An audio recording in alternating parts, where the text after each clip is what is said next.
देखो आज का टॉपिक है तुम्हारा वर्ण। वर्ण किसे कहते हैं, ठीक है, बातचीत नहीं करो।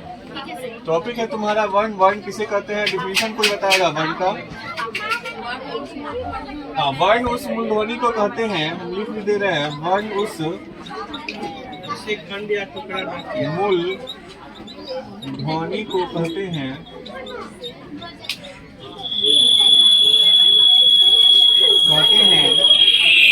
जिसका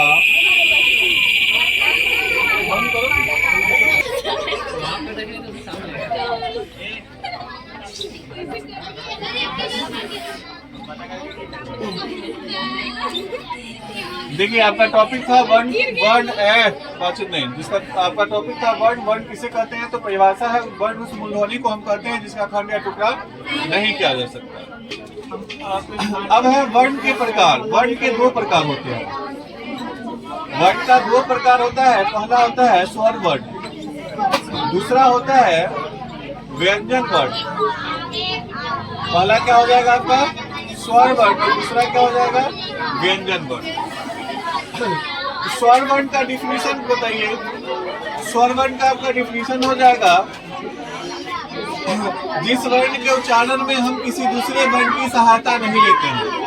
हाँ, जिस वर्ण के उच्चारण में हम किसी दूसरे वर्ण की सहायता नहीं लेते हैं उसको हम क्या कहते हैं, स्वर वर्ण कहते हैं। लिखने की आवश्यकता है तो लिख दें। चलिए याद रखिए कि जिस वर्ण के उच्चारण में हम किसी दूसरे वर्ण की सहायता नहीं लेते हैं उसको स्वर वर्ण कहते हैं। और वहीं पे व्यंजन वर्ण का डिफिनीशन हो जाएगा कि जिसके उच्चारण में हम स्वर की सहायता लेते हैं, या जिसके उच्चारण में हम स्वर वर्ण की सहायता लेते हैं उसको हम क्या कहेंगे, व्यंजन वर्ण कहेंगे। क्या कहेंगे, व्यंजन वर्ण। अब हो गया स्वर वर्ण की संख्या कितना है, 11 है। कितना है, 11। और व्यंजन की संख्या कितना हो जाएगा, व्यंजन की संख्या कितना हो जाएगा, 33। व्यंजन की